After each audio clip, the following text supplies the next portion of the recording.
وكذلك جعلناكم أمة وسطا لتكونوا شهداء على الناس ويكون الرسول عليكم شهيدا وما جعلنا القبلة التي كنت عليها إلا لنعلم من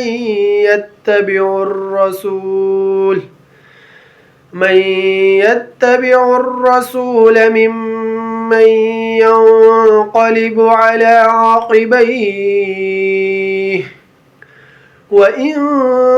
كانت لكبيرة إلا على الذين هدى الله